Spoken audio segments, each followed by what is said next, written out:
Hello everyone, ज्योतिष क्रिएटिव्हिटीमध्ये आपले स्वागत आहे। आज मी बनवलेला आहे व्हेज दालचा आणि सोबतच राईस। तर सोपी रेसिपी आहे, टेस्टी देखील आहे आणि झटपट होणारी देखील आहे। तर वेळ न घालवता चला तर मग रेसिपीला सुरुवात करूया। व्हेज दालचा बनवण्यासाठी इथे मी काही भाज्या घेतलेल्या आहेत। पालक घेतला आहे, भोपळा घेतलेला आहे, कांद्याचे उभे काप करून घेतले, टोमॅटो आणि मिरचीचे तुकडे करून घेतलेले आहेत। तर यामध्ये आणखी देखील भाज्या ॲड केले जातात, पण मी एवढ्याच भाज्यांनी करून घेणार आहे। तर या भाज्या स्वच्छ धुवून मी चिरून घेतलेल्या आहेत। आता आपल्याला त्या कुकरमध्ये घालून घ्यायच्यात। सोबतच मी 1 वाटी तुरीची डाळ घेतलेली आहे आणि शेंगदाणे देखील ॲड केलेले आहेत। दालचा हा सोलापूर स्टाईलचा आहे, त्यामुळे भाजीमध्ये शेंगदाणे हे आलेच, त्यामुळे मी इथे शेंगदाण्याचा वापर केलेला आहे। आणि डाळीमध्ये इथे मी फक्त तुरीची डाळ वापरलेली आहे। यामध्ये मुगाची आणि मसुराची डाळ देखील असते, पण मी एकाच डाळीने करणार आहे। तर पाणी घालून मी कुकरच्या 4 शिट्ट्या करून घेतलेल्या आहेत। तर मस्त इथे आपल्या डाळ आणि भाज्या छान शिजलेल्या आहेत, तुम्ही पाहू शकता। तर मी इथे एकत्र शिजवून घेतलेले आहेत। तुम्ही पाहिजे तर भाज्या आणि डाळ वेगवेगळ्या देखील शिजवून घेऊ शकता। कुकर थंड झाल्याच्या नंतर आपण त्याला काढून घेतलेला आहे। आता आपण फोडणी करून घेऊया। तर कढल्यामध्ये मी तेल गरम झालं की त्यामध्ये मोहरी आणि 2 लवंग घालून घेतलेले आहे। मस्त आपले ते दोन्ही तडतडले की त्यामध्ये ठेचलेला लसूण घालून घेतला आहे। लसूण आपल्याला चांगला गोल्डन करून घ्यायचा आहे। आता ही फोडणी आपल्याला साईडला काढून घ्यायची आहे। आणि आपलं भाज्या ज्या कुकरमध्ये लावल्या होत्या त्या थोड्याफार थंड झाल्या, त्यामुळे मी पुन्हा कुकर हा गॅसवर गरम करण्यासाठी ठेवणार आहे। म्हणजे जो आपण व्हेज दालचा करतो त्याला छान अशी फोडणी बसेल, कारण गरम याच्यातच फोडणी दिली की ती छान बसते। त्यामुळे मी पुन्हा गॅसवर गरम करून घेणार आहे। सोबतच चवीनुसार मीठ घालून घेतलेलं आहे त्यामध्ये। आणि आपण जी फोडणी केली होती ती थोडीफार थंड झाल्याच्या नंतर त्यामध्ये हिंग घालून घ्यायची आहे, हळद घालून घेतली आणि चवीनुसार त्या तिखट घालून घेतलेलं आहे। तर तिखट घालून झाल्याच्या नंतर छान आपल्याला मिक्स करायचं आहे आणि गरमागरम असं कडकडीत इथे फोडणी आपल्याला आपल्या दालच्यामध्ये घालून घ्यायची आहे। तर मस्त इथे मिक्स करून झाले। आता ही फोडणी आपण दालच्यामध्ये घालून घेणार आहोत। तर मस्त अशी झणझणीत इथे फोडणी बसलेली आहे।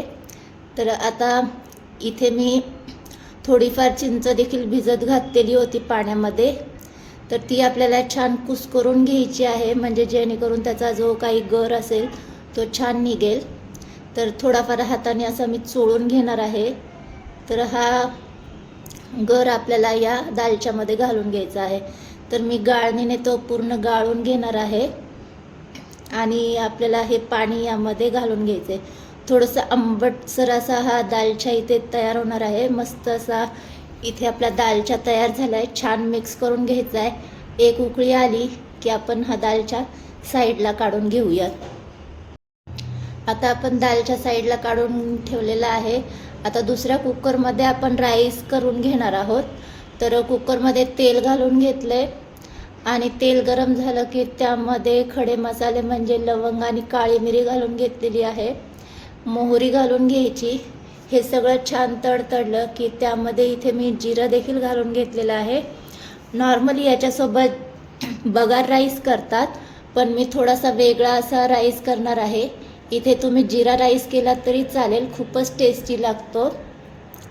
तर हे सगळं तडतडलं की त्यामध्ये मी तमालपत्र घालून घेणार आहे आणि इथे उभा चिरलेला एक कांदा आहे तो यामध्ये घालून घ्यायचा आहे। सोबतच 2-3 मिरच्या इथे मी कट करून घेतलेल्या आहेत, त्या देखील यामध्ये ॲड करणार आहे। आणि आपल्याला कांदा गोल्डन होईपर्यंत परतून घ्यायचा आहे। तर साधारण मीडियम गॅसवर आपल्याला 5 मिनटं कांदा परतून घ्यायचा आहे। तर इथे कांदा आपला छान परतून झालेला आहे। आता त्यामध्ये इथे मी 1 टोमॅटो घालून घेणार आहे। हे सगळं ऑप्शनल आहे, आवडत असेल तर घाला, नाही घातलं तरी चालेल। अगदी नॉर्मल बेसिक असा राईस देखील या दालच्यासोबत छान लागतो। तर इथे आपल्याला टोमॅटो घालून झाला की मिनिटभर चांगलं पुन्हा परतून घ्यायचं आहे। आणि यामध्येच इथे मी आलं, लसूण आणि कोथिंबीर याची थोडंफार पाणी घालून पेस्ट केली होती, ती यामध्ये घालून घ्यायची आहे. तर पेस्ट घालून झाल्याच्या नंतर सुद्धा मिनिटभर परतून घ्यायचं आहे. आणि यामध्ये थोडंसं चवीनुसार मीठ घालून घ्यायचं आहे आपल्याला. आणि इथे मी वाटाणा आणि बटाट्याचे साल काढून, एक बटाटा घेतला, त्याची साल काढून काप करून घेतलेत, ते आता आपण यामध्ये घालून घेणार आहोत. वाटाणा आणि बटाट्याचा असा मिक्स आपण राईस करणार आहोत. खूप टेस्टी लागतो हा. सिंपल राईस आहे, झटपट होणारा. तर हे घालून झाल्याच्या नंतर आपल्याला पुन्हा मिनिटभर परतून घ्यायचं आहे चांगलं. यामध्ये आपण बाकीचे काही मसाले ॲड करणार नाही आहे, असा नॉर्मलच राईस करणार आहोत. आता इथे मी 2 वाटी स्वच्छ धुवून घेतलेला तांदूळ आहे, तो यामध्ये घालून घेणार आहे. तांदूळ घालून झाल्याच्या नंतर पुन्हा आपल्याला 5 मिनटं तरी साधारण मीडियम गॅसवर तांदूळ हा परतून घ्यायचा आहे. याने काय होईल, आपण जेव्हा राईस करणार आहोत तो छान मोकळा सडसडीत होतो. त्यामुळे इथे तेलावर चांगला परतला गेला पाहिजे. आता जेवढा आपण तांदूळ घातला आहे त्याच्या दुप्पट आपल्याला यामध्ये पाणी घालून घ्यायचं आहे. इथे मी हळद वगैरे कशाचाच वापर केलेला नाही आहे, तर नॉर्मलच हा प्लेन राईस आहे. तर पाणी घालून झाल्याच्या नंतर आपण याला छान मिक्स करून घ्यायचं आहे एकजीव होईपर्यंत. आणि झाकण लावून मीडियम गॅसवर आपल्याला कुकरच्या 2 शिट्ट्या करून घ्यायच्या आहेत. तर आता आपण झाकण लावून घेऊयात आणि कुकरच्या 2 शिट्ट्या करून घेऊयात. तर कुकरच्या 2 शिट्ट्या करून झाल्याच्या नंतर तुम्ही इथे पाहू शकता, कुकर थंड करून झाल्याच्या नंतर मस्त आपला इथे राईस हा तयार झालेला आहे. मी झाकण काढून दाखवते तुम्हाला. तर मस्त इथे राईस तयार झालेला आहे. आता आपण छान मिक्स करून घेऊयात त्याला, म्हणजे तो छान एकजीव होईल. आणि गरमागरम असा हा राईस आपण दालच्या सोबत सर्व करून घेऊयात.